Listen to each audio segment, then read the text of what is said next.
ಧ್ವಂಸ ಮಾಡ್ತೇವೆ, ಅದು ಮಾಡ್ತೇವೆ. ರಾಹುಲ್ ಗಾಂಧಿಯನ್ನು ಹೇಳಲಿಕ್ಕೆ ಗಾಂಧಿ ಕುಟುಂಬವನ್ನು ಈ ದೇಶದಿಂದ ಬೇರ್ಪಡಿಸಲಿಕ್ಕೆ ಯಾರಿಂದಲೂ ಕೂಡ ಸಾಧ್ಯವಿಲ್ಲ. ರಾಹುಲ್ ಗಾಂಧಿ ಎಲ್ಲಿದ್ದಾರೆ, ಇವರು ಎಲ್ಲಿದ್ದಾರೆ? ಇಂಥ ಜನಪ್ರತಿನಿಧಿಗಳ ಹೇಳಿಕೆ ಕರಾವಳಿ ಜಿಲ್ಲೆಯ ಸಂಸ್ಕೃತಿ ಮತ್ತು ಪರಂಪರೆ ಗೌರವಕ್ಕೆ ಒಂದು ಕಪ್ಪು ಚುಕ್ಕೆ.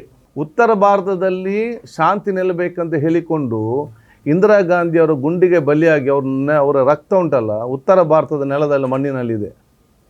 ದಕ್ಷಿಣ ಭಾರತದಲ್ಲಿ ಶಾಂತಿ ನೆಲೆಸಬೇಕಂತ ಹೇಳಿಕೊಂಡು ರಾಜೀವ್ ಗಾಂಧಿಯವರ ರಕ್ತ ಇವತ್ತು ಸೌತ್ ಇಂಡಿಯಾದಲ್ಲಿ ಇವತ್ತು ನೆಲದ ಮಣ್ಣಿನಲ್ಲಿದೆ.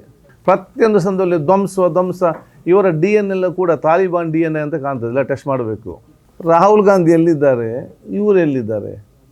ಅದನ್ನು ನಾನು ಯಾಕೆ ಹೇಳ್ತೇನೆ ಅಂತ ಹೇಳಿದರೆ, ಇಂಥ ಜನಪ್ರತಿನಿಧಿಗಳ ಹೇಳಿಕೆ ಕರಾವಳಿ ಜಿಲ್ಲೆಯ ಸಂಸ್ಕೃತಿ ಮತ್ತು ಪರಂಪರೆ ಗೌರವಕ್ಕೆ ಒಂದು ಕಪ್ಪು ಚುಕ್ಕೆ.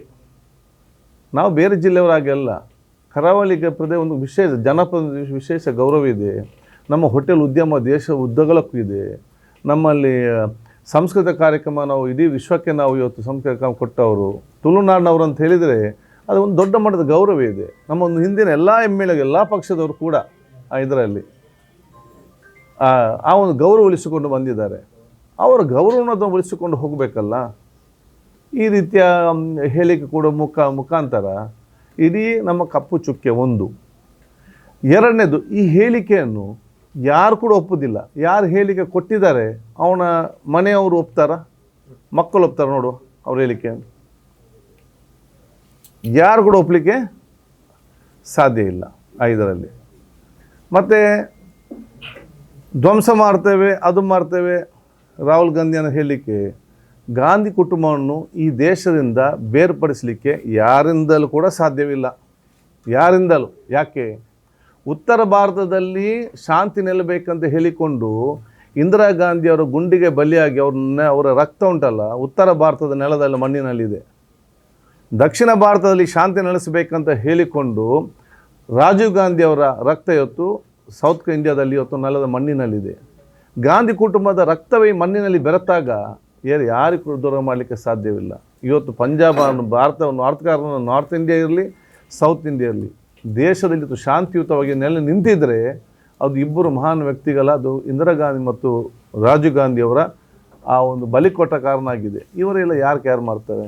ಹೇಳಿಕೆಗೆ ಯಾರು ಮಾಡ್ತಾರ? ಒಂದು ಹೇಳಿಕೆ ಕೊಡಲಿಕ್ಕೆ ಒಂದು ಅರ್ಥ ಬರಬೇಕಲ್ಲ. ಪ್ರತಿಯೊಂದು ಸಂದರ್ಭದಲ್ಲಿ ಧ್ವಂಸ ಇವರ DNA ಎಲ್ಲ ಕೂಡ ತಾಲಿಬಾನ್ DNA ಅಂತ ಕಾಣ್ತದೆ. ಎಲ್ಲ ಟೆಸ್ಟ್ ಮಾಡಬೇಕು ಇದನ್ನು. ಅಂದರೆ ಧ್ವಂಸ ಅಲ್ಲಿಂದಲೇ ಬರೋದು ಇದರಲ್ಲಿ ಹೇಳಿದೆ ಅವ್ರದ್ದು. ಅದಕ್ಕೆ ಇದು ಯಾರು ಕೂಡ ಒಪ್ಪೋದಿಲ್ಲ. ಇದು ಇಡೀ ಅವರ ಅಸ್ತಿತ್ವ ಉಳಿಸ್ಕೊಳ್ಬೇಕು. ಅದಕ್ಕೇನು ಹೇಳೋದೆಲ್ಲ ಸರಿಯಲ್ಲ. ಇದು ಎಲ್ಲರಿಗೂ ಕೂಡ ಅಗೌರವ ತರುವಂಥ ಒಂದು ಕೆಲಸ.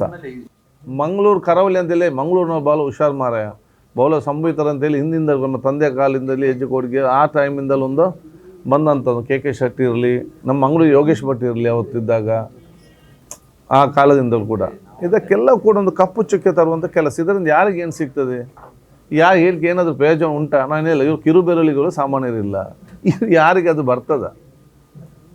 ನಮ್ಮ ಕಾರ್ಯಕ್ರಮಗಳನ್ನು ನೀವು ನೋಡ್ತಾ ಇದ್ರೆ ನಮ್ಮ ಚಾನೆಲ್ ಅನ್ನ ಸಬ್ಸ್ಕ್ರೈಬ್ ಮಾಡಿ, ಪಕ್ಕದ ಬೆಲ್ ಐಕಾನ್ ಒತ್ತಿ ನಮ್ಮನ್ನ ಬೆಂಬಲಿಸಿ. ಹಾಗೆ ನಮ್ಮ ಕಾರ್ಯಕ್ರಮಗಳನ್ನ ಲೈಕ್ ಮಾಡಿ, ಕಮೆಂಟ್ ಮಾಡಿ, ಅದನ್ನ ಬೇರೆಯವರಿಗೂ ವಾಟ್ಸ್ಆಪ್ ಮೂಲಕ ಶೇರ್ ಮಾಡಿ. ನೀವು ಹೀಗೆ ಮಾಡಿದಾಗ ನಮ್ಮ ಚಾನೆಲ್ ಮತ್ತಷ್ಟು ಜನರಿಗೆ ತಲುಪಲು ನೀವು ನಮ್ಮೊಂದಿಗೆ ಸಹಕರಿಸಿದ ಹಾಗಾಗುತ್ತೆ. ಇದು ನೀವು ಯಾವುದೇ ಖರ್ಚಿಲ್ಲದೆ ಕೆಲವೇ